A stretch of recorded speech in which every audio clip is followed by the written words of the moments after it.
দেখেন, আমি আপনার ছোট লোকের বাচ্চা, তুই এখান থেকে যাবি না মায়ের খাবি? বাবা শওকত, তোমার বাবা যা দেখছে তা সত্যি হতে পারে না। আমার পোলা এমন না। ও তাইলে তুই এমনি যাবি না? দেখ যাওয়াইতাছি।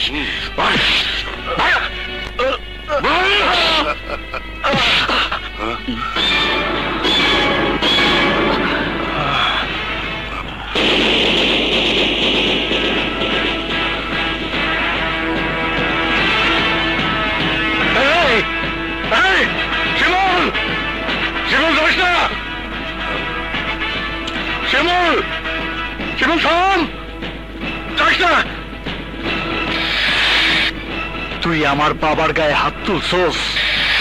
খালি হাত তুলছি, জুতা পিটা করে নে, ভাগ্য ভালো।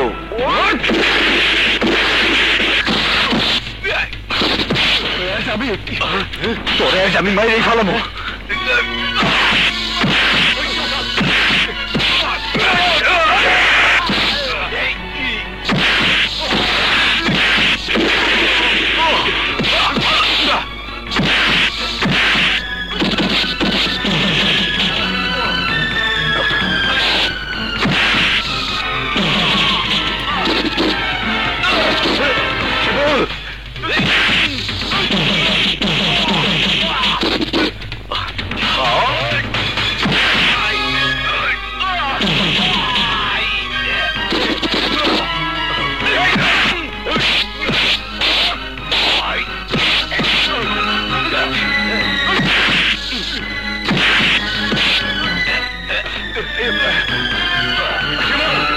শিমুল স্যার, সাইডে দেখো দেখি।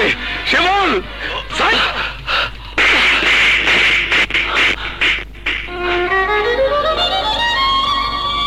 বাবা চুপ, একদম চুপ। আমি তোর বাবা না, তুই আমার সন্তান না। তুই আমার জীবনের অভিশাপ। আজ থেকে তুই আর কোনোদিন আমার সামনে আসবি না। যা এখান থেকে, যা কইতাছি, যা।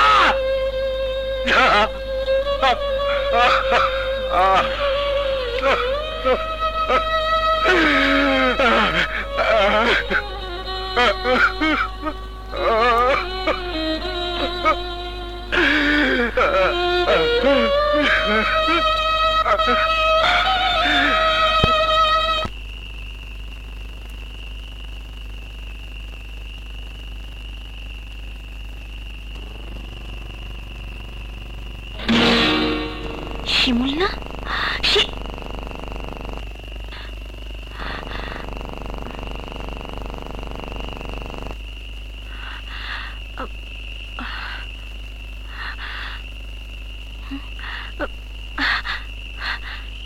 শিমুল, এই শিমুল,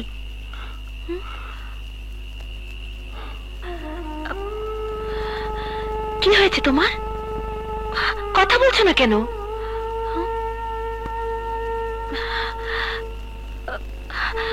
কি হয়েছে বলো তো? তোমার মন খারাপ কেন? আরে কি হয়েছে বলো, বলো না। আরে বলো, বাবা দেখে ফেলতে পারে। চলো ওইদিকে যাই, এসো।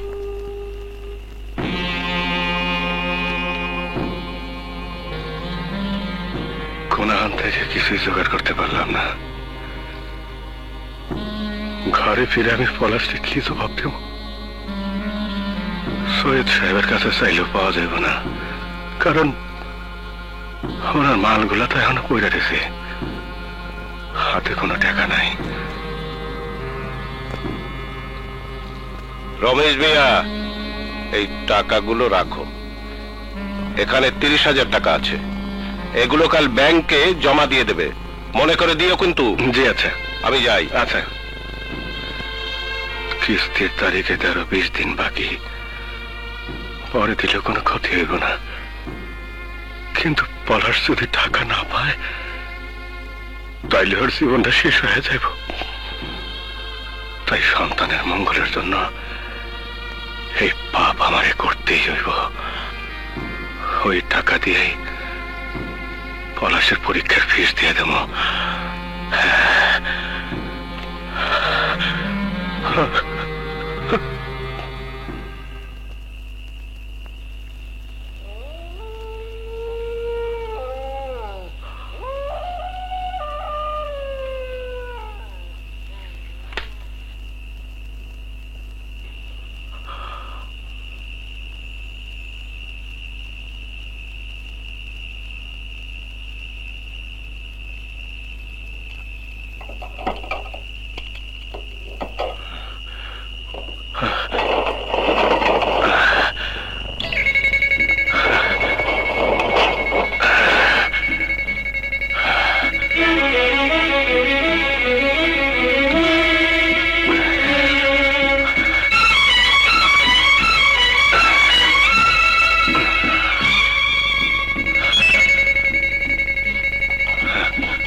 শান্ত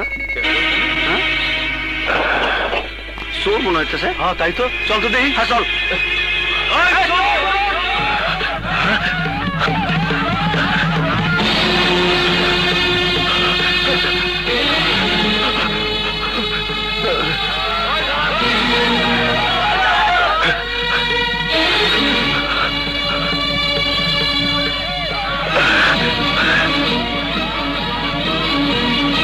কি বলছো, মারামারি পর্যন্ত হয়েছে? হ্যাঁ, বাবা আমারে তার চোখের সামনে যাইতে নিষেধ করছে। বাদ দাও তো, বাবা রাগের মাথায় কি সব বলেছে? পারুল, তুমি বাড়িতে যাও, আমি দেখতেছি। যাও। শিমুল,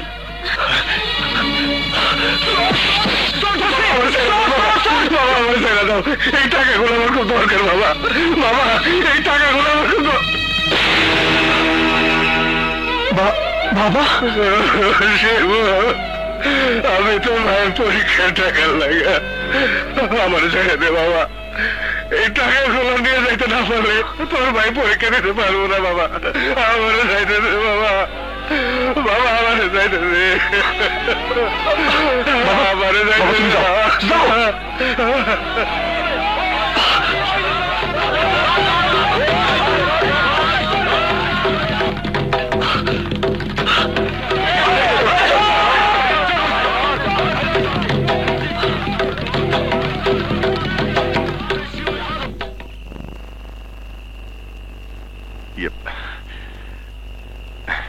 বাবা, তুমি আইছো? টাকা আনছো? তোর মা কি ঘুমাইছে? হ্যাঁ বাবা। এই নে, কিন্তু এই টাকার কথা তোর মা যেন না জানে। ঠিক আছে, মায়ে জানবো না। বাবা আমি তাইলে? হ্যাঁ, ভোরবেলায় তুই ঢাকায় চলে যাস। হ্যাঁ যাও, তুমি ঘুমাও। আচ্ছা যাও। হ্যাঁ।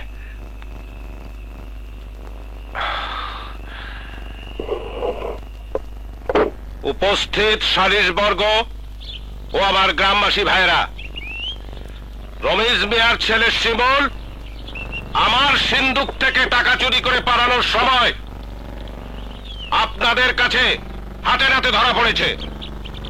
এমন চোরকে গ্রামে জায়গা দিলে এই গ্রামের বদনাম হবে। তাই আমার বিচার, শিমুলকে এই গ্রাম থেকে বের করে দেওয়া হোক।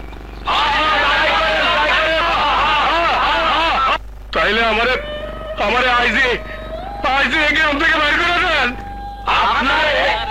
আমারে, কারণ চোর আমার পড়া না, চোর আমি।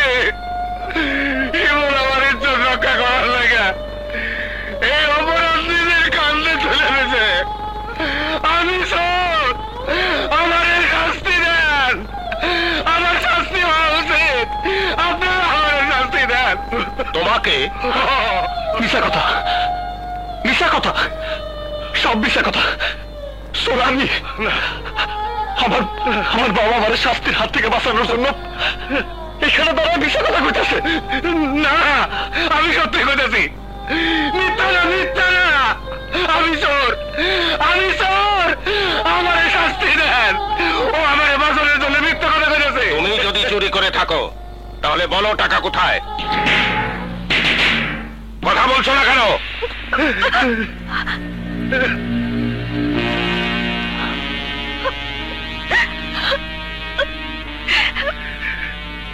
টাকার আশা আমি ছেড়ে দিয়েছি, কিন্তু চোরের শাস্তিতে আমি কোনো প্রকারের ছাড় দেব না। সৈয়দ বাড়িতে কোনদিন পুলিশ ঢোকেনি, আজও ঢুকবে না। তাই থানা পুলিশ এসব আমি করব না। আজ সূর্য ডোবার আগে এই গ্রাম থেকে শিমুলকে আপনারা বের করে দেবেন, এটা আমার আদেশ থাকলো।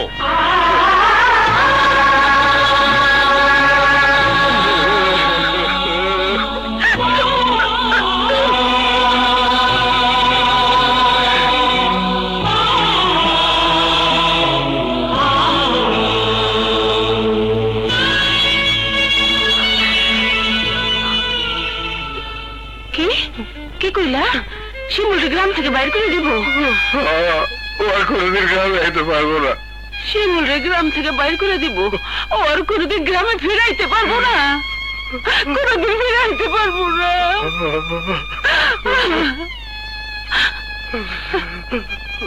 একটা চোরের লেগে আমি কাঁদতেছি কেন? আমি তো চোরের মা। না না, তুমি চোরের মা না, তুমি এক ধন্য মা, যে শিমুলের মতো একটা সন্তানকে গর্ভে ধারণ করছিল। কারণ সে চুরি করে নাই, বরং চোরের মাথায় ওই শাস্তি নিজে মাথা বেঁধে নিছে। তাহলে চোর কে? আমি চুরি করছি শিমুলের মা। তুমি তোমার মালিকের টাকা চুরি করছো? আমি চুরি করছি। কেন চুরি করছি? আমি কেন চুরি করছি? আমি কইতেছি কেন চুরি করছি?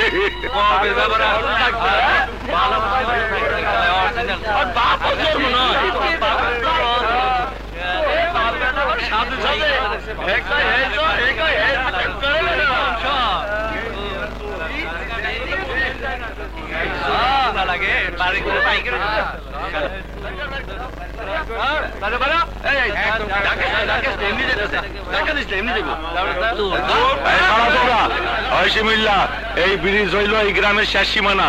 এইখান থেকে এখন চলে যাবি, আর কোনদিন ফিরে আসবি না।